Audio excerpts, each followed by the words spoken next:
Welcome to the What to Read Next podcast. In this podcast, your host, Lori and me, will interview published authors to chat about their work, journey to getting published, and their book recommendations. If you share a passion for books and always looking for your next read, then join us. Hi, Anne Sophie. Welcome to What to Read Next podcast. Thank you so much. Hi, Laura. Thanks for having me. I'm really excited to chat with you. I'm so excited to chat with you. So tell us a little bit about yourself. So my name is Anne Sophie. I'm actually French, born, raised, educated. I lived there until I was 21. And then I moved to a few different countries. I lived in the Netherlands for a while, in Australia. And then I've been in the US, in New York City since 2011. My previous career was in advertising, but I've been a full-time writer for over 10 years now. I do a lot of different types of writing. Oh, wow, that's amazing. I used to live in New York, so I love it. Yeah, I love it here. This year's been interesting, but it's a great place to be. I like it a lot. That's awesome. So what neighborhood do you live in New York? Are you in Brooklyn? I'm in Brooklyn. I am in Brooklyn. I was in Manhattan for, I guess, 8 years, and I moved to Brooklyn last summer. So I still feel a little bit new to it, like last year. So, between like the whole moving is always like very time consuming, and then I feel like, even though it's been like a year and a half by now, I still feel kind of new because this year has been so unusual. Yeah, this year has just been like, it's like, it doesn't count. I feel like this 2020 is just like, it's just a blip in the moment. Like, I feel like we're in March, not in December, but like, I don't know, like time has flown by like really quickly. And I'm like, oh my gosh. Like, no. Totally. I feel like this year doesn't count for like many reasons that this year just does not count. So what inspired you to become a writer? That's a really good question. I think it's a bit cliche to say that, but I think I was always kind of a writer. Like, I think I was, the first time I had access to a computer, the first thing I did was type a story, like write a story, like make it up as I went. And I think I just really always love stories, like in every shape and form. Loved writing, love putting words together. Like, I just really love, like, it's kind of silly maybe to say this, but I just really love words and like figuring out ways to put them together really nicely. That I've always really enjoyed that. And so like over time, I did a lot of different things. My first real writing job was, I was a freelance journalist for a local newspaper when I was still at university. And then I had like a few different things like that over the years. So yeah, I've always kind of written, I guess, in one way or another. I loved it. And so what was your journey to get that first book published? Did you publish in French first, or Yes. Okay. Yeah. I have. What's that? Sorry. What was that journey like? Yeah, it was kind of interesting. So my case is a little bit unusual because I speak both languages and write in both languages, but I started in French. And a very long story short, I had a friend of a friend worked at the French publisher I ended up working with, and they reached out to me one day and said, hey, we know you really like fashion. We want to write this, we want to publish this nonfiction guide to fashion for teenage girls. Do you want to audition for it, basically? So I had like 2 days to write like 3 pages of a book, but I'd never written a book before. I'd written other things, but never like a full book. Well, not like I had to write a full book this time, but like it's kind of a different process than writing like a newspaper article. So yeah, I did it over 2 days, and they were like, yeah, great, okay, we want you to write it, and you have 2 months. And I mean, this was nonfiction, so like shorter than like a regular novel. And I loved it. I loved everything about it. It was intense because I did that while working full time and just learning everything about writing books. But then as soon as it was finished, I was like, okay, guys, like I want to, like what else can we do together? And so I went on to write in total 12 nonfiction books for them. And sometime, along the way, at some point, they were like, okay, we want to write more novels now, because originally they were more like a nonfiction publisher for children and young adults. And they had sort of, anyway, so I ended up writing as well, like a 5-book YA novel series, like so 5 books of them. And yeah, so that was my experience in France. And along the way, I moved to the US at some point during that process. And sorry, I'm losing my train of thought. What was I going to say? Yes, so while I was working on these books, I moved to New York, and then I thought I really want to start writing in English and publishing in English. And I knew that I could, but it was more like it was a little bit daunting to have to go back, go back to the scratch base, like go back to zero, in the sense that the industry is very different in the US. You need to get an agent. If you published in another language but not in English, you can't really use that and say, hey, look, I'm experienced. You have to go back to the beginning. So, which is what I did. I wrote a novel in English. I got an agent. It did not get published, like it did not sell, which I did not know this at the time, but it's actually very common. Like a lot of people get, write books and get an agent, and sometimes that book doesn't sell, and it's like book 2 or 3 or 4 or 5 that ends up selling. It's definitely a long-term game. I think it's been my experience anyway. So anyway, that book doesn't sell, but then I ended up working on Kisses and Croissants, and that one actually it was kind of a dream come true. Even though it was a long path to it, it just ended up getting a lot of interest really quickly and selling to a publisher in like 4 days. And I had you kind of have like, oh, this is my dream editor and my dream publisher, and I had it worked out exactly perfectly with this publisher and editor. So I'm in the end, I'm happy it worked out that way, but it took me several years from the moment I decided to write a book in English to, it took me about 5 years, I think. Until the book deal, not until the publication, because that's another 2 years on top of it. Yeah. Oh my gosh. I can imagine. It's so weird. I'm always fascinated to the publishing world. And so the whole experience in France and how different it is from the US is fascinating, so yeah, it's very well. So in France, we don't typically we don't have agents. Like authors don't have agents. Like the really, really big names do, but like I will say, like 99% of authors don't have agents. So you don't have that extra layer, I guess, but you also don't get that help with your contracts and stuff like that. So pros and cons. There we go. So let's talk about the writing process. Do you follow an outline or do you see where the story leads you? So I've done it both ways. I think now I'm pretty firmly pro outline because I just feel like my process is like whatever I can do to not face a blank page is what I will do, because I think the blank page is the scariest thing ever, and it remains scary to this date, even though I've written a few books by now. So I feel like when you're writing an outline, at least you're focusing on like what the story is about and what who the characters are, where it's set, what's the timeline, like all these details, but you're not thinking at all about writing pretty sentences, like quirky dialogue or anything like that. So you can really have that thought process, and then when you are ready to at least for me, like when I'm ready to start writing the draft, at least I have like pages and pages of like notes and scenes and things that I want to happen. So it helps me a lot. I don't always follow the outline super strictly. I definitely see how I feel along the way, but I do like having like a framework for sure. And so in terms of characters, how do you develop them? Do they come to you? Do you brainstorm ideas? What's the process like? Yeah, it varies. I was thinking about this question and I don't even really know if I have an answer. I guess they do come to me. I think I like to think, there's a few things I really like to think about is what do they want? Like what is like their purpose throughout the story, their goals.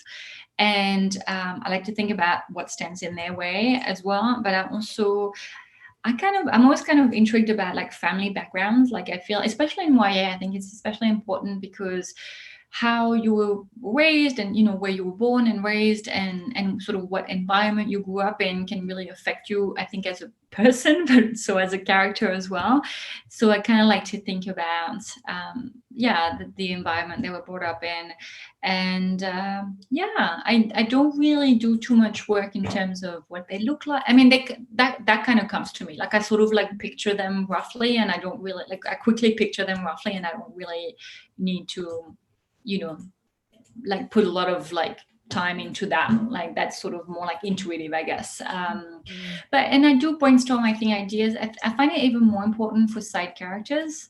Like, if your main character is going to have like a few friends, like what does each character bring to the table? Like, as in bring to the story, but like what do they bring to the main character as well? Like what sort of challenges?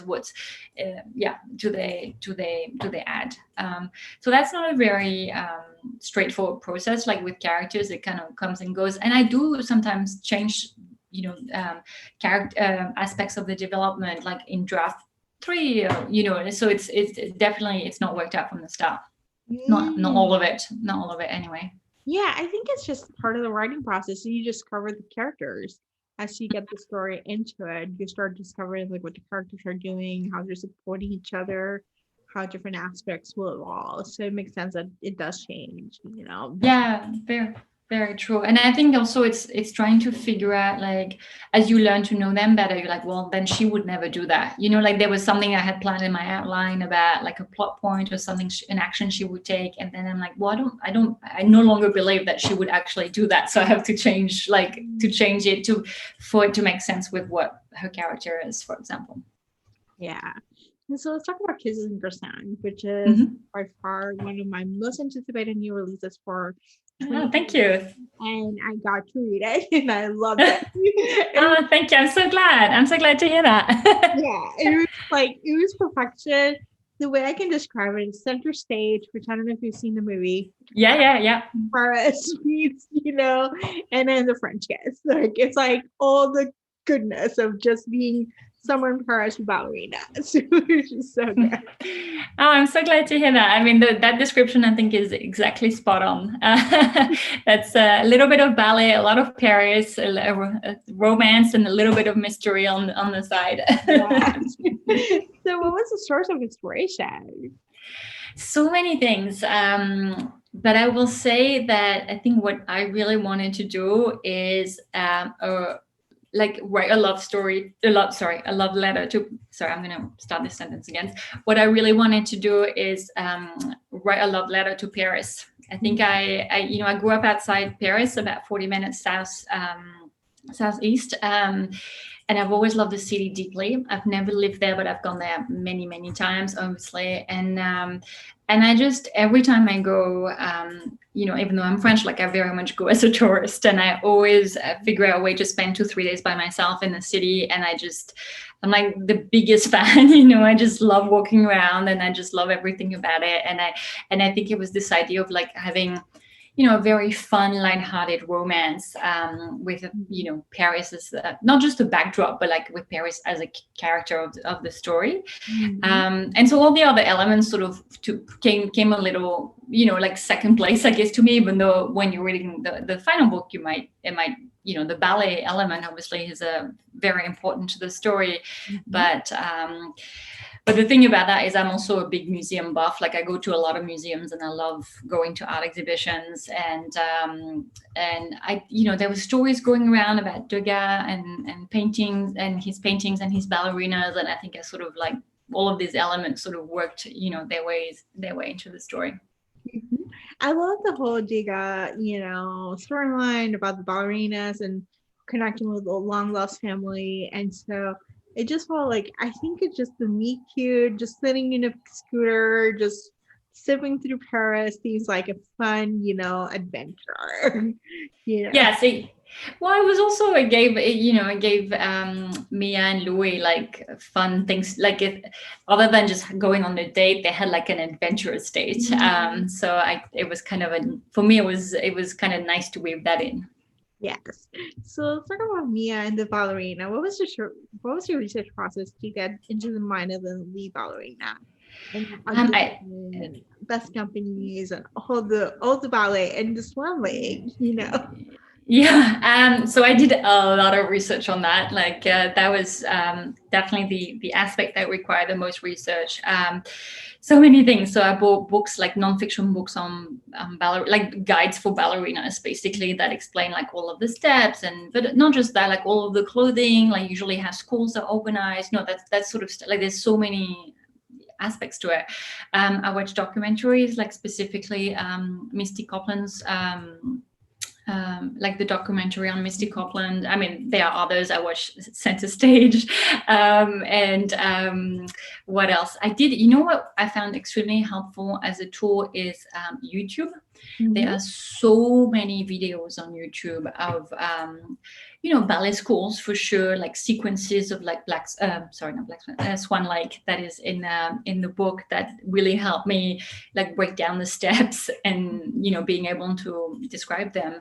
But there were also like I found many really fascinating interviews with ballerinas from around the world that explain what they feel when they're dancing, and how they deal with like injuries, and how they process all of the different aspects of their life as a ballerina, which I found extremely inspiring. And I definitely like took a few elements from every video I watched. I took a few bits and sort of put them in the story one way or another.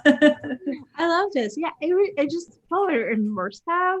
Like, as someone who fell ballet and always admired it, it was like it's just like an immersive world of what it means to be be a ballerina, and what it means to want to audition to those companies, and like the whole process. It feels so daunting, and it's like so big, and yet they each were taking a day at a time, and Mia was like wanting to have this life of being a ballerina, at the same time falling in love for the first time and discovering Paris.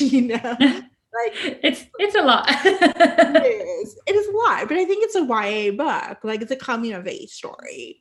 So exactly. Yeah, that's what's exciting about writing YA, I guess, is you can play with like first times. Like, this is her first time at this type of elite program, even though she's done other summer camps. This is her first time abroad. This is her first time, falling in love, and that I think that makes for a lot of excitement for the author, like for me as I'm writing, but hopefully also for the reader. So what are some of your upcoming projects? So I'm working on another book right now. It's another YA contemporary romance. It's a standalone. They're both standalones, but it was part of my contract. Basically, I had two books. So same editor, same publisher, which is exciting. Don't know if I can say too much about it yet, but it is about food, way more than it is that in Kisses and Croissants. Because I know some people have said, "Oh, there's so many croissants in the book." I was hungry.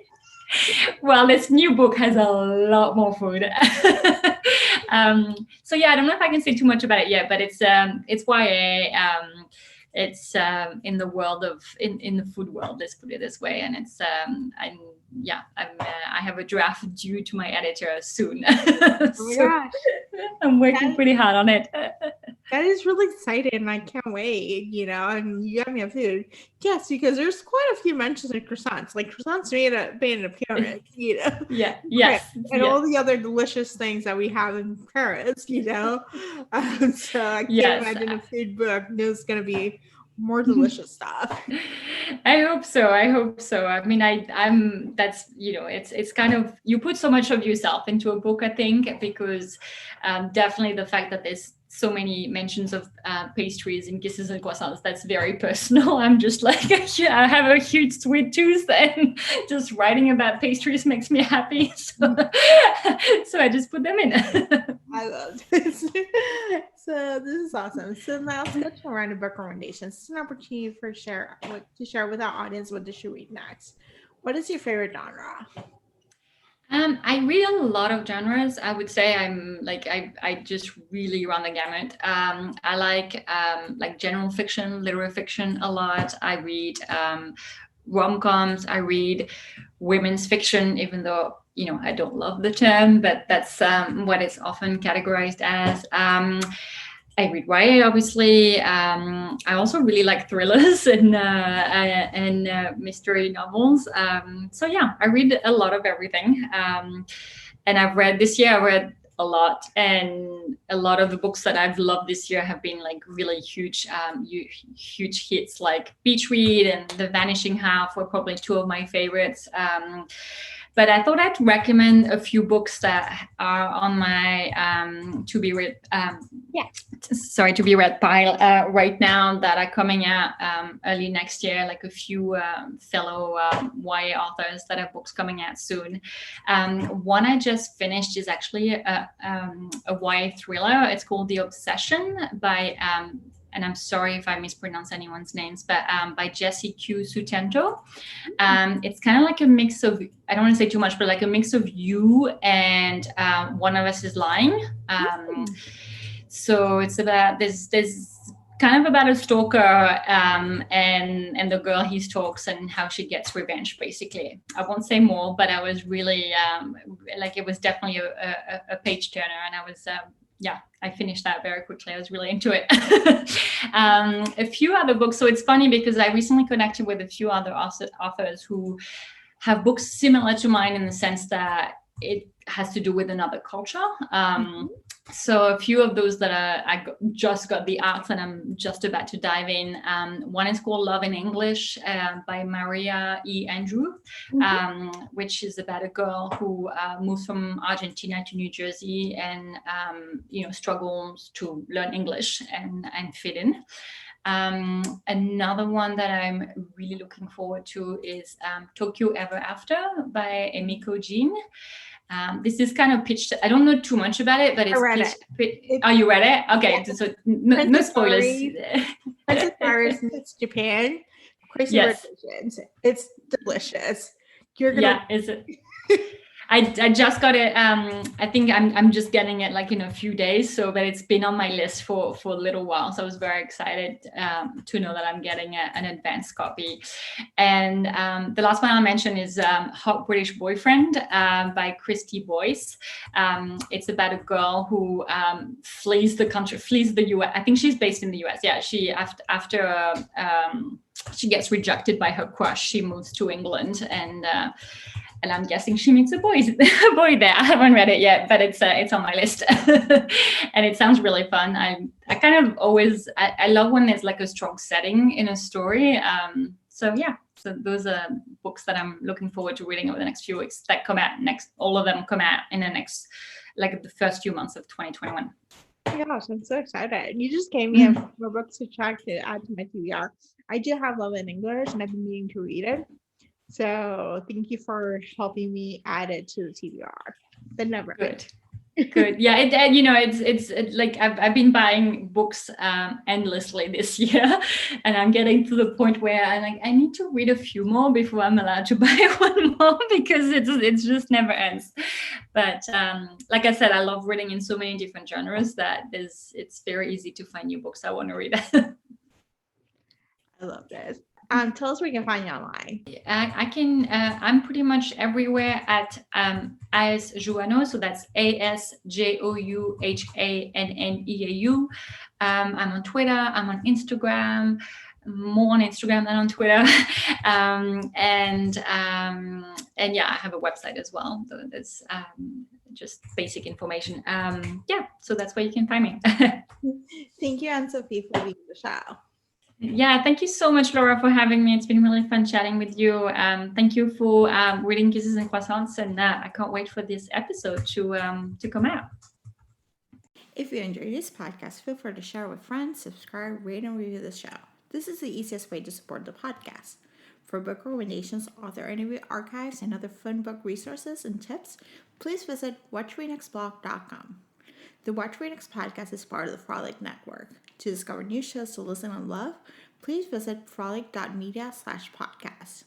Thank you so much for listening and have a great day.